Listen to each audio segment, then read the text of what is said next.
muito provável que você se lembre do acidente que ocorreu na tarde do primeiro domingo de outubro de 2018, dia do primeiro turno das eleições presidenciais, perto da cidade de Araguari, no Triângulo Mineiro.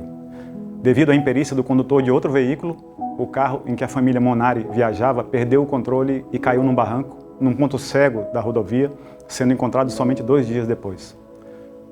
O pastor Alessandro foi meu colega de turma no seminário. Ele, sua esposa e 2 filhos voltavam de um fim de semana em Caldas Novas, em Goiás, quando sofreram o acidente. O Brasil inteiro ficou chocado com a notícia de que o filho mais novo do casal, Benjamin, de 6 anos, sendo o único sobrevivente naquela ocorrência, só foi encontrado na terça-feira, depois de conseguir sair do carro e subir em direção à rodovia, sentando-se à beira do acostamento. Sozinho, sujo, faminto e desorientado, foi visto e socorrido por um caminhoneiro, que o cobriu com seu casaco, o abraçou, conversou e cuidou dele até a chegada dos cuidados médicos. Este mês comemoramos o Dia da Criança. E do mesmo modo que precisamos instruir nossas crianças a respeito da vida, do mundo e principalmente de Deus e de seu amor, também precisamos aprender, olhando para elas, as lições que o próprio Senhor Jesus quer que aprendamos. Na sociedade judaica dos tempos bíblicos, as crianças eram valorizadas como bênção de Deus na qualidade de filhos, mas desconsideradas no que diz respeito à importância na vida social. Havia um ditado rabínico que considerava o dar atenção às crianças como uma perda perniciosa de tempo, como beber muito vinho ou associar-se com os ignorantes. Parece que era isso que os discípulos estavam pensando naquele episódio relatado em Marcos 10, de 13 a 16, quando repreenderam os pais que traziam as crianças para que Jesus as tocasse.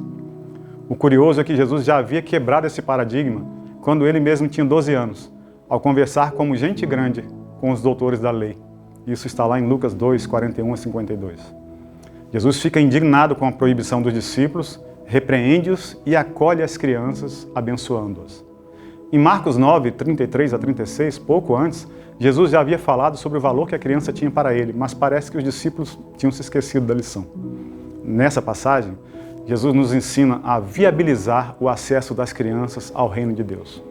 É curioso que essa passagem venha logo depois do tratamento do divórcio por Jesus.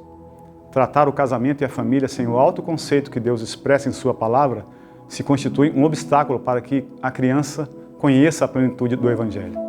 Por outro lado, o tema que vem em seguida nos ajuda a lembrar de que um mero bom comportamento, sem um coração entregue a Deus, não garante a entrada no reino. O jovem rico tinha um comportamento exemplar, mas seu coração era servo de Mamon, as riquezas, não de Deus. Ensinar a criança bom comportamento como forma de agradar a Deus é colocar embaraço entre ela e Jesus. Outro ensino dessa passagem é que Jesus torna a criança um modelo para os adultos.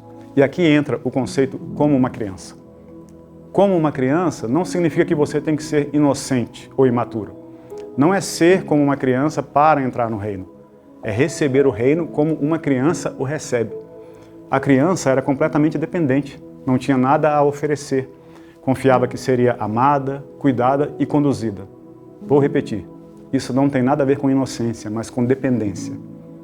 Vir a Jesus, ser acolhido e abençoado por Ele, como aquelas crianças citadas no texto, é receber o reino de graça. Como Benjamin Monari recebeu a ajuda do caminhoneiro. Ele simplesmente entregou-se ao cuidado e ao abraço. Num certo sentido, somos todos como aquele menino.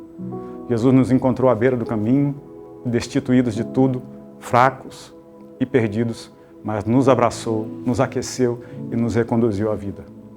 Se você ainda não recebeu a Jesus dessa forma, quero incentivá-lo a considerar essas coisas. Tem que receber o reino de Deus e não tentar comprá-lo com sua justiça própria. Você não tem nada para oferecer. Entregue-se, simplesmente. Deus o abençoe.